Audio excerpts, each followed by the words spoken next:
Hello dear students, मैं प्रशांत द्विवेदी स्वागत करता हूं आप सभी का आपके अपने YouTube channel Diligence career classes में। कई दिनों से आप लोग की डिमांड थी कि सर एकेडमिक्स को लेकर वीडियोस लाए जाएं, यानी एकेडमिक्स क्लास 9, 10th के लिए वीडियोस आप क्यों नहीं ला रहे हैं। तो फाइनली हम सब ने डिसाइड किया है कि आपको 9th की मैथ की कंप्लीट NCERT मिलेगी, वो भी यूट्यूब पे फ्री ऑफ कास्ट। तो अगर आप चैनल पे नए हैं तो सब्सक्राइब कर लीजिए, लाइक कमेंट्स तो आप करेंगे और वीडियोस को शेयर भी कीजिएगा उन सभी को जिनको इनकी ज़रूरत है। स्पेशली उन सबको ज़रूर शेयर कीजिएगा जो 9th क्लास में हैं और वीडियोस उनकी क्लास स्कूल में ऑनलाइन क्लासेस चल नहीं रही हैं और वो क्लासेस ले नहीं पा रहे हैं। तो चलिए स्टार्ट करते हैं। आपकी 9th क्लास की NCERT का फर्स्ट टॉपिक है नंबर सिस्टम। नंबर सिस्टम, तो नंबर सिस्टम होता क्या है? सबसे पहली बात, क्या होता है नंबर सिस्टम, इसकी बात करते हैं। नंबर सिस्टम 2 वर्ड से में बना हुआ है, नंबर और सिस्टम। नंबर सिस्टम में पहले नंबर समझते हैं क्या है और सिस्टम समझते हैं क्या है।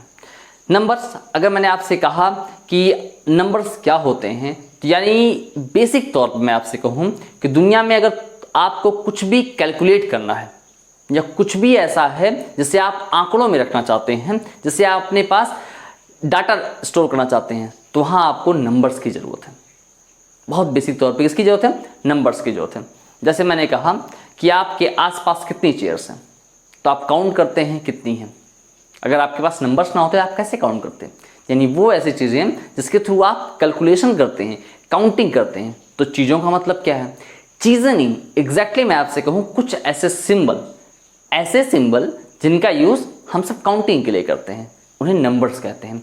जैसे अगर मान लीजिए मैंने आपसे कहा ये क्या है बाबू, तो आप कहेंगे सर इट्स 7। ये क्या है? 7 है। मैंने कहा बच्चा ये क्या है, तो आपने कहा सर ये भी 7 है बट ये रोमन में है। किस में? ये रोमन में है। मैंने कहा ये क्या है बाबू, तो बहुत सारे लोगों को नहीं पता होगा, लेकिन ये क्या है? ये हिंदी का 7 है, हिंदी का 7। फिर मैंने कहा भाई ये क्या है, तो यही बहुत सारे लोगों को नहीं पता होगा, ये उर्दू का 7 है। किसका? उर्दू का। तो भाई 7 है, ये सब के सब क्या है? 7 है। अगर आप अल्फ़ाबेटिकली डिनोट करेंगे तो 7 को डिनोट करेंगे जी। क्या डिनोट करेंगे? जी। ये सब के सब जितनी चीज़ें आप देख रहे हैं, ये सब के सब एक स्पेशल सिंबल हैं जिनका यूज़ आप सब नंबर्स के लिए कर रहे हैं। 7 ये भी है, 7 ये भी है, 7 ये भी है, 7 ये भी है, सब के सब क्या है? 7 है। तो एग्जैक्टली अगर मैं आपसे कहूँ नंबर्स क्या होते हैं, तो नंबर्स कुछ ऐसे सिंबल होते हैं जिनका यूज हम कैलकुलेशन के लिए करते हैं।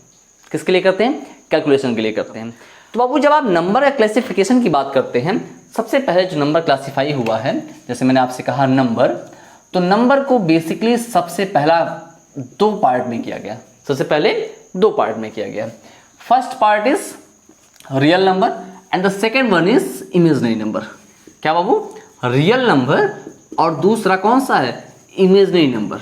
अब भाई रियल नंबर, रियल जिनकी वैल्यू रियलिटी में होती होगी वो रियल नंबर, और इमेजिनरी जो केवल इमेजिन किया जा सकते हैं, जो रियलिटी में नहीं आते, वो इमेजिनरी नंबर।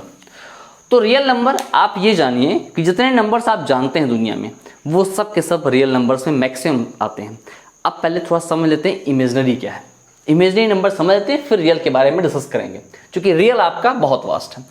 इमेजिनरी नंबर, जैसे मैं थोड़ा सा आपको एक्सप्लेनेशन तरफ ले चलता हूं। इमेजिनरी नंबर्स क्या होते हैं? x² + 4 = 0। क्या मिला? x² + 4 = 0। अब x² + 4 = 0 इनको मिल गया, सो x² हो जाएगा -4। बोलो होगा कि नहीं होगा? x² क्या हो गया? -4 हो गया। अब x² -4 हो गया, जब यहां से स्क्वायर ट्रांसफर होगा तो हो जाएगा √-4। क्या हो जाएगा बाबू?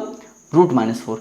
अब ऐसा कौन सा नंबर है जिसको 2 टाइम मल्टीप्लाई किया जाए तो -4 मिले? ध्यान से सोचना, ऐसा कौन सा नंबर है जिसको 2 टाइम मल्टीप्लाई किया जाए और -4 मिले? भाई अगर आप +4 + 2 + +2 करेंगे तो +4 मिलेगा, -2 × -2 करेंगे तब भी आपको +4 ही मिलेगा। ऐसा कोई ऑप्शन नहीं आता जिसमें आप एक ही नंबर को 2 बार गुणा करें तो आपको -4 मिल जाए। तुम में से बहुत सारे बच्चों के दिमाग में चल रहा होगा +2 × -2, तो बुद्धि मत लगाओ।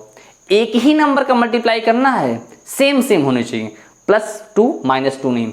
तो आप देख रहे हो इसका कोई भी आंसर एग्जिस्ट नहीं करता, इसका कोई भी आंसर एग्जिस्ट नहीं करता। तो ऐसे नंबर जो रूट के अंदर निगेटिव में होते हैं वो इमेजिनरी नंबर होते हैं। क्या होते हैं? इमेजिनरी नंबर होते हैं। इसको स्मॉल आई से डिनोट करते हैं। इसके बारे में ज़्यादा कॉन्सेप्ट आपको 11th और 12th मिलता है, वहाँ कॉम्प्लेक्स नंबर। लेकिन आप अभी जानते रहिए कि इमेजिनरी नंबर्स क्या होते हैं। इमेजिनरी नंबर ऐसे नंबर जो रूट के अंदर निगेटिव होते हैं। क्या होते हैं? रूट के अंदर निगेटिव होते हैं। वो क्या होते हैं? वो होते हैं इमेजिनरी नंबर। ठीक, तो ये इमेजिनरी नंबर कहानी यही खत्म होती है।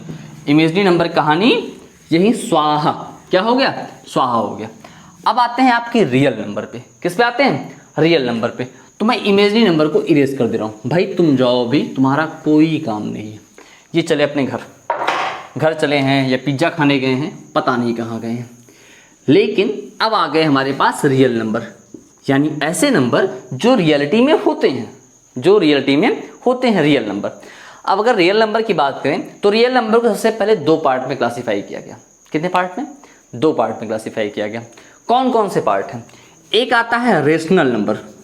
क्या आता है? रेशनल नंबर आता है। भाई ये मेरी बात मानना कि पूरे 9th क्लास में, 9th 10th में आपको रेशनल इरेशनल मिलेंगे, खूब मिलेंगे। तो इसलिए पहले ही अच्छे से पढ़ लो कि रेशनल इरेशनल क्या होते हैं, वरना बड़ा कन्फ्यूज़न रहता है। पूरे साल बहुत कन्फ्यूज़न रहता है। एक एक बच्चे तो ऐसे मिलते हैं जो 9th और 10th, 9th पास करके 10th में पहुंच जाते हैं, लेकिन उनका रेशनल और इरेशनल कॉन्सेप्ट क्लियर नहीं होता।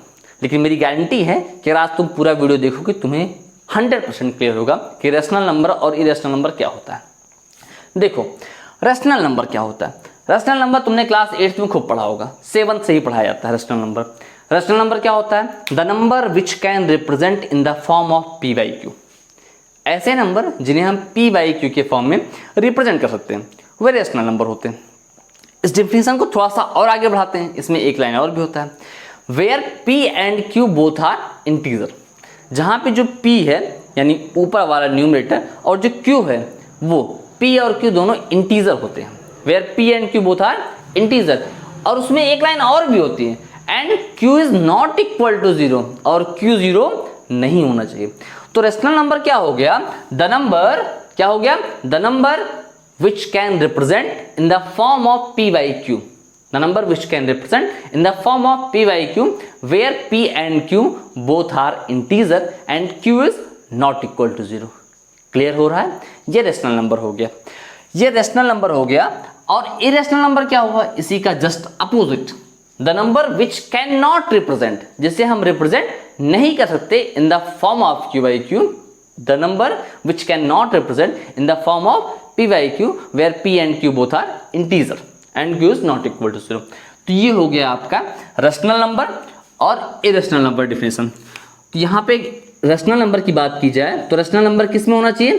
पी बाई क्यू के फॉर्म में होना चाहिए, और Q is not equal to 0। Q is not equal to 0। P and Q both are क्या होने चाहिए? इंटीजर। कैसे होने चाहिए? इंटीजर होने चाहिए। ये पढ़ लिया तुमने।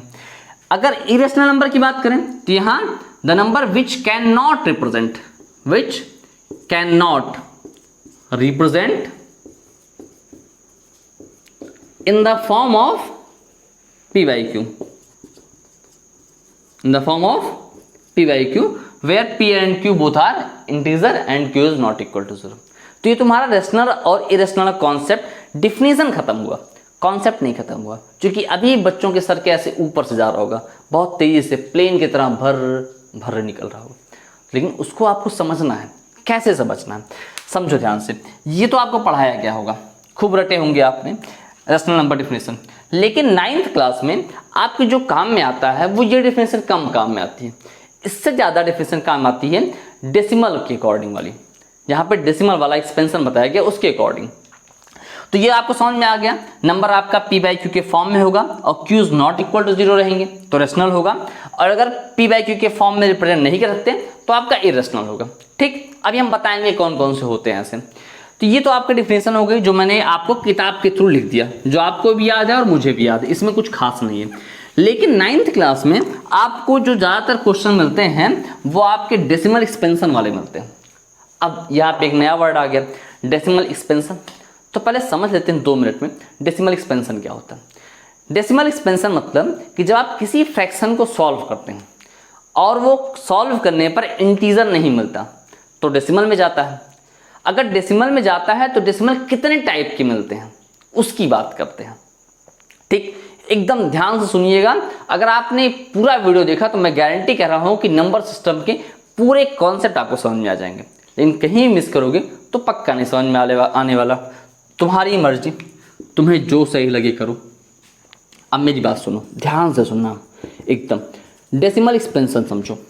जैसे अगर मान लो तुमने डायरेक्टली लिखा कि 24 डिवाइडेड बाई 4, क्या लिखा 24 डिवाइडेड बाई 4।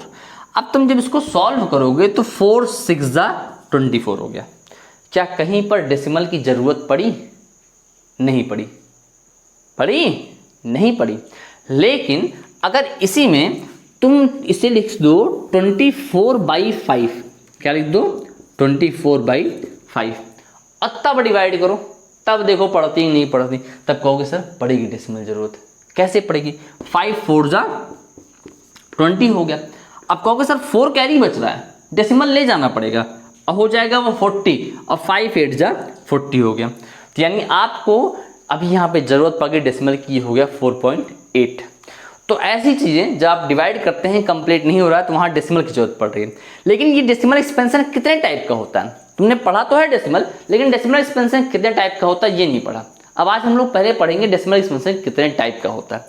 तो डेसिमल एक्सपेंशन बेसिकली होता है 3 टाइप का, यानी 3 टाइप्स के होते हैं। Decimal expansion are 3 types.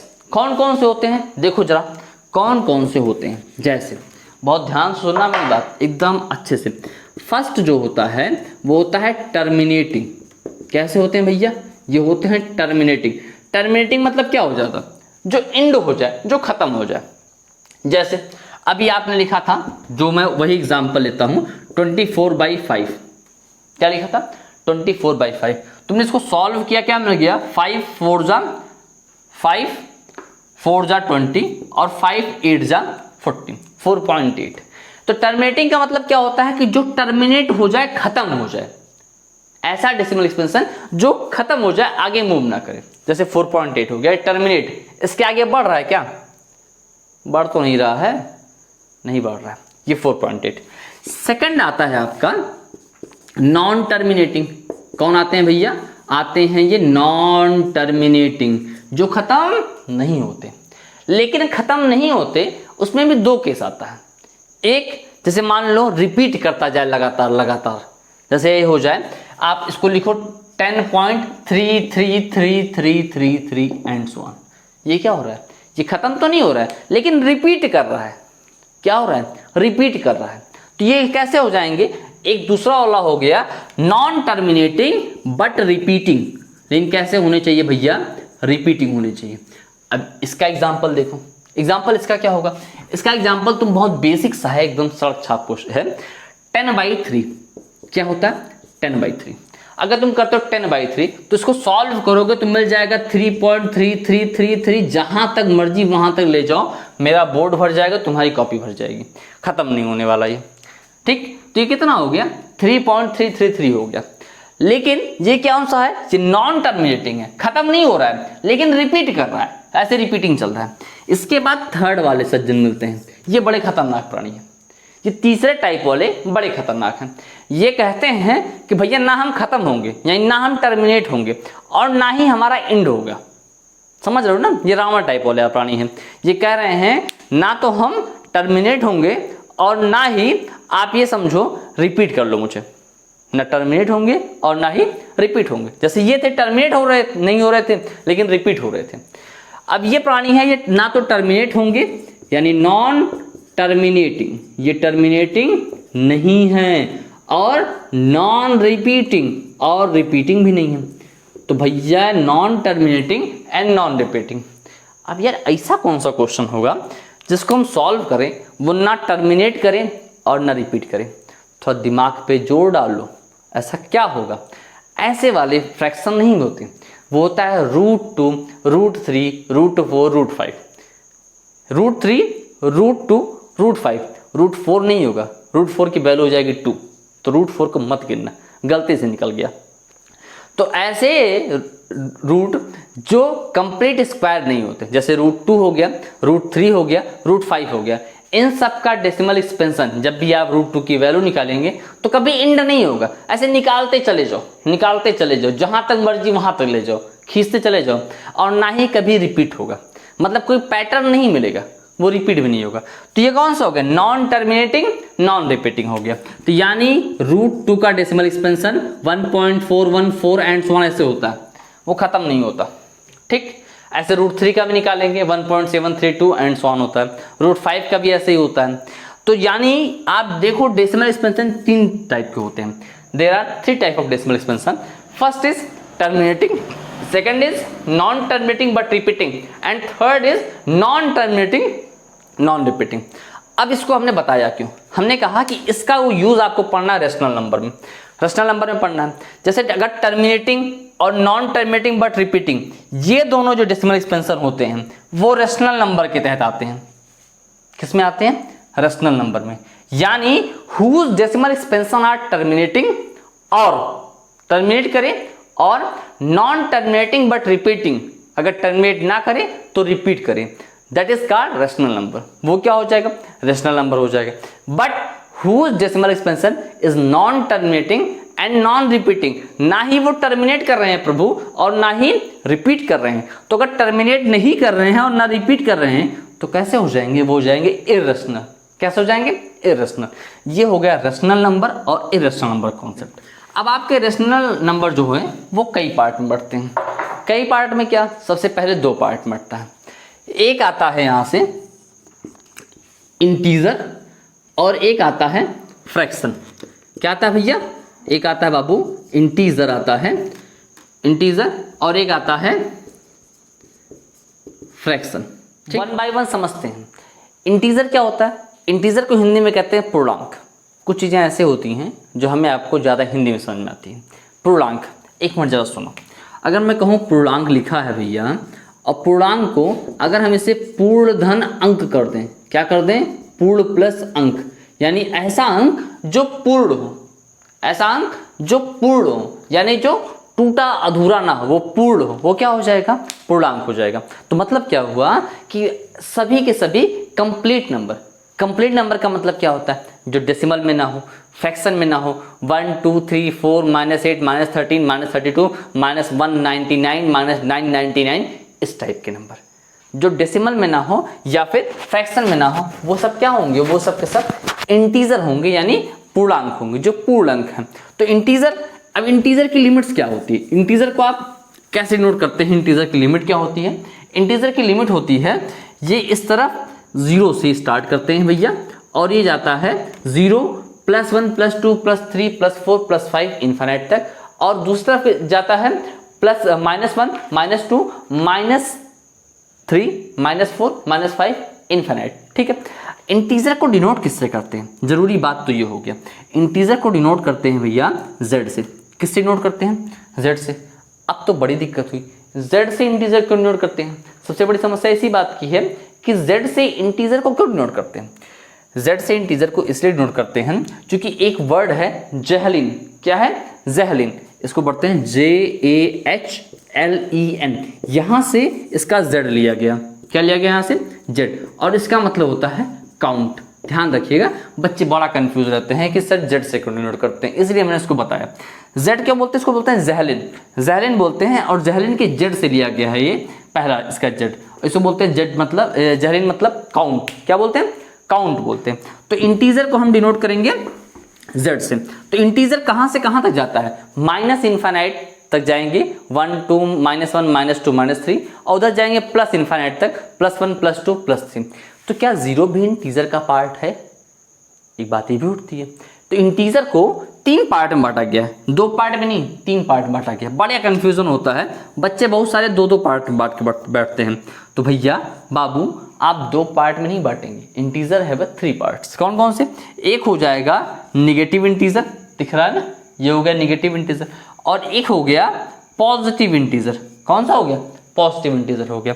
और एक हो गया इसी के बीच में 0 इंटीजर। कैसे इंटीजर? 0 इंटीजर। तो यानी जो पॉजिटिव इंटीजर होगा उसमें +1 +2 +3 एंड सो ऑन इनफाइनाइट, और जो नेगेटिव इंटीजर होगा -1 -2 -3 एंड सो ऑन इनफाइनाइट, और जीरो वाले में अकेले बचेंगे जीरो, ये हो जाएंगे जीरो इंटीजर। तो ये इतना हो गया इंटीजर का पार्ट। ठीक, अब इंटीजर आगे कई पार्ट में बटा है, वो बात में समझना है। अभी जो हमारा पूरा चार्ट है वो इंटीजर तक का, यानी integer, negative integer, positive integer और ये जीरो हो गया। ठीक, फिर क्या आता है आपका फ्रैक्शन। फ्रैक्शन क्या होता है? फ्रैक्शन यानी हिस्से में चीजें जो होती हैं, जो यानी अपॉन में होती है, बटे में होती हैं, जो कंप्लीट नहीं होती, कंप्लीट से एक से ज्यादा हूं या एक से कम हूं, ऐसी चीजें। फ्रैक्शन में भी 3 टाइप के होते हैं, पढ़ा होगा तुमने, फ्रैक्शन भी 3 टाइप का होता है। एक होता है प्रॉपर फ्रैक्शन। क्या होता है? Proper fraction. ठीक भाई, प्रॉपर लिखते हैं खाली, समझ जाओगे। एक होता है इम्प्रॉपर फ्रैक्शन।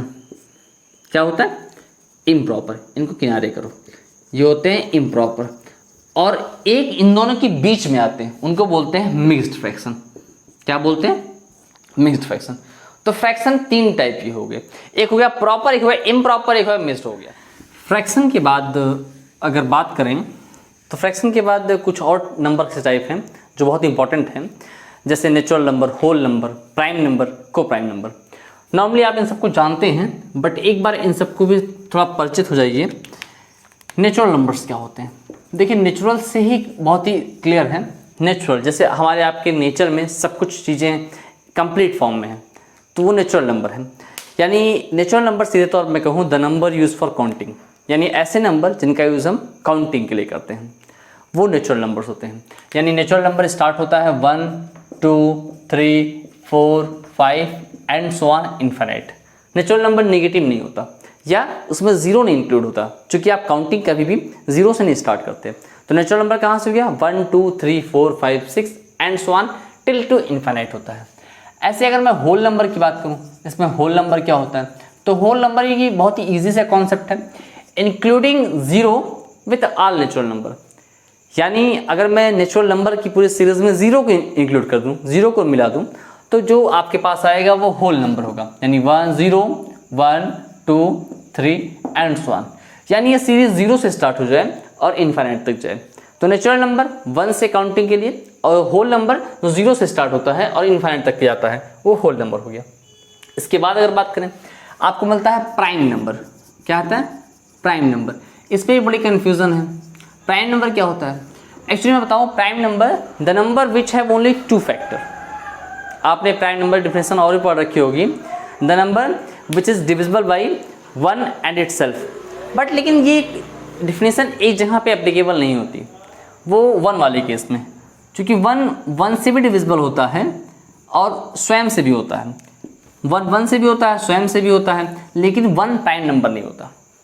1 प्राइम नंबर नहीं है। इसलिए परफेक्ट डिफिनेशन आपके प्राइम नंबर की होगी, the number which has only 2 factor, neither more than 2 not less than 2। इसको लिख लीजिएगा। प्राइम नंबर क्या होता है? The number which have only 2 factor, neither more than 2 not less than 2।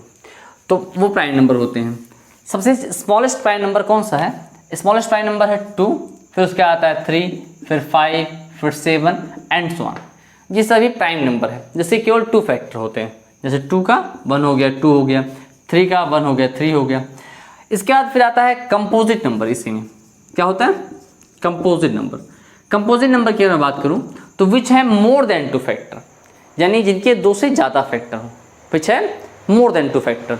जैसे 4 हो गया, 4 1 2 और 4, इसके 3 फैक्टर हो गए। 6 1 2 3 और 6 हो गया। तो इसके देखिए 2 से ज़्यादा फैक्टर है, तो ये सब कंपोजिट नंबर है। और जैसे 2 इसके केवल 2 फैक्टर थे, 3 इसके केवल 2 फैक्टर थे, तो कंपोजिट नंबर विच है more than 2 factor. Smallest composite number कौन सा है? स्मॉलेस्ट कंपोजिट नंबर है 4। कौन सा है? 4 है, फिर 6 है, फिर 8 है, फिर 9 है। ये सब क्या हो गए? कंपोजिट नंबर हो गए। तो प्राइम हो गया, कंपोजिट हो गया। अब आते हैं एक टॉपिक आपका को प्राइम। इसमें बड़ी कन्फ्यूजन रहती है बच्चों को, बहुत ज़्यादा कन्फ्यूजन रहती है को प्राइम में। को प्राइम क्या होता है समझिए। अगर मैं कहूँ आपसे को प्राइम, तो को का मतलब होता है साथ में। को का मतलब क्या होता है? साथ में, कोलिग्स को दिखाने के, जो आपके साथ की चीज़ें दिखाती हैं। तो को प्राइम जो आपस में प्राइम हो। क्या मतलब? जो आपस में प्राइम हो। तो कई बच्चे इसे समझ लेते हैं कि दो प्राइम नंबर्स को एक साथ कर दिया जाए तो वो कोप्राइम होता है। ये सबसे बड़ी गलतफहमी होती है आपकी। कोप्राइम क्या होता है? Which have not any common factor, which have not any common factor. ये बड़ी इंपॉर्टेंट डिफिनेशन है, बच्चे बहुत कंफ्यूज रहते हैं। ऐसे दो नंबर जिनके बीच में कोई भी कॉमन फैक्टर नहीं होता वो प्राइम नंबर होते, वो कोप्राइम होते हैं। जरूरी नहीं कि वो दोनों आपस में प्राइम हो। जैसे 10 हो गया और 13 हो गया। अब 10 और 13 को देखो तो कोई भी ऐसा नंबर नहीं है जो 10 को भी कैंसिल करता है और 13 को भी कैंसिल करता है। क्या ऐसा कोई नंबर है? ऐसा कोई नंबर नहीं। तो 10 और 13 कोप्राइम है। मान लीजिए मैंने आपसे कहा 5 और 12, तो 5 और 12 आपस में कोप्राइम है। क्योंकि ना कोई नंबर, ऐसा कोई नंबर नहीं है जो 5 को डिवाइड करे और 12 को डिवाइड करो, एक्सेप्ट 1 यूनिवर्सल फैक्टर होता है सबका, तो 1 को हम नहीं काउंट करते हैं। अब लेकिन जैसे मान लीजिए मैंने आपसे कहा 12 और 15, क्या कहा? 12 15। अब जो 12 और 15 दोनों 3 से डिविजिबल हैं तो ये कोप्राइम नहीं है। क्लियर है? ये कोप्राइम नहीं है। तो इस टाइप से होते हैं। जैसे मान लीजिए मैंने आपसे कहा 16 25, 16 और 25, तो 16 और 25 में कोई कॉमन फैक्टर नहीं है तो आपस में कैसा हो जाएगा? ये कोप्राइम हो जाएगा। तो आई थिंक आपको सब कुछ यहाँ तक बहुत बेहतर तरीके से क्लियर हो गया होगा। लास्ट के ये सारे number, natural number, whole number, prime, coprime, composite, ये सब के सब सारे नंबर जो होते हैं ये सब के सब इंटीजर के ही पार्ट होते हैं। ठीक, तो नंबर सिस्टम में आज के लिए इतना ही करते हैं। फिर हमारी आपकी मुलाकात नेक्स्ट वीडियो में होगी जिसमें हम नंबर सिस्टम के फर्स्ट एक्सरसाइज की बात करेंगे और कुछ इंपॉर्टेंट क्वेश्चंस और फैक्ट आपके लिए लेके आएंगे। अगर वीडियो अच्छा लगा हो तो प्लीज़ लाइक, शेयर, सब्सक्राइब करना ना भूलें। Thanks so much for watching.